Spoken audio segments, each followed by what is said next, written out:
శ్రీశైలం నుండి నాగార్జున సాగర్ కి వస్తున్న నీటిని కాంగ్రెస్ ప్రభుత్వం వృధా చేస్తోందని సీరియస్ అయ్యారు నకరేకల్ మాజీ శాసనసభ్యులు చిరుమర్తి లింగయ్య.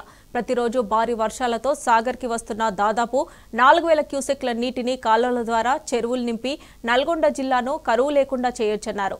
కానీ ప్రభుత్వం మాత్రం నీటిని వృధాగా గోదావరిలో కలిపేస్తోందని విమర్శించారు. 2వ తారీఖు నుండి విపరీతంగా ఫ్లో వచ్చి దాదాపు 590 అడుగుల నీళ్లు రావడం జరిగింది. పైనుంచి 3 లక్షల క్యూసెక్ల వాటర్ ఏదైతే వస్తుందో 3-4 లక్షల మధ్యన క్యూసెక్ల వాటర్ వస్తుంటే సేమ్ అదే పద్ధతిలో 3 లక్షల క్యూసెక్ల నీరుని కిందికి ఆంధ్రకు వదిలేయడం జరిగింది. మేము 2వ తారీఖు నాడు నల్గొండలో మరి గేట్ ఎత్తిన సందర్భంగా అధికారులు కానీ ఇక్కడ ఉన్న ప్రజాప్రతినిధులందరూ కూడా విజ్ఞప్తి చేయడం జరిగింది.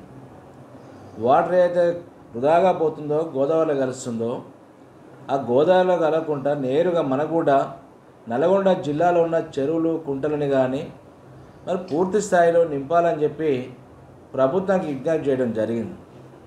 కానీ ఇప్పటికీ ఎక్కడ కూడా చెరువులు కుంటలు నింపిన సందర్భాలు కనపడుతున్నాయి.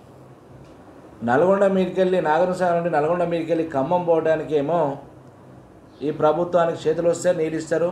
మరి నల్గొండ జిల్లా ఏం పాపం చేసింది? నల్గొండ జిల్లాలో రైతులు వ్యవసాయం చేయరా, మనుషులు తాగరా, లేకపోతే ఇక్కడ నీటి కొరత ఉన్నదా లేదనే సంగతి ప్రభుత్వానికి తెలియదా? ఇలా పానగల్లుకు నీళ్ళు వచ్చే పరిస్థితి లేదు. పానగల్ నుండి ఆటిపాన కానీ కేతపల్లి చెరువులు కానీ నకరికల్ ఎన్ని చెరువులు అటు కాదు. దాంతోపాటు డీఫాటి నుండి ఇటు తిప్పర్తి కానీ నల్గొండ కానీ మునుగోడు కానీ దేవరకొండ కానీ ప్రతి చోట కూడా దాదాపు 4-5 వేల చెరువులు ఇలా నీళ్ళు లేక ఇబ్బందులు పడుతున్నారు. అలాంటి చెరువులను నింపితే ఈరోజు నీటి ఎద్దడి సమస్య అనేది మనకు రాకుండా రేపు నెక్స్ట్ వచ్చే సంవత్సరం ఎండాకాలంలో కూడా వర్షాలు పడక లేకున్నా కూడా కనీసం స్టోరేజ్ చేసుకుంటే మనకి ఇబ్బంది కలిగేది కాదు.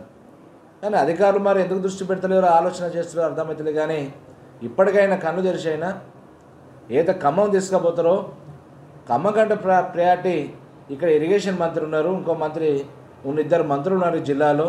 దయచేసి మీరు మరి అధికారులకు మీరు డైరెక్షన్ ఇచ్చి ప్రతి చెరువును కుంటున్న అధికారులను వెంబడించి మరి చెరువులు నింపాలని చెప్పి ప్రభుత్వాన్ని డిమాండ్ చేస్తున్నాం.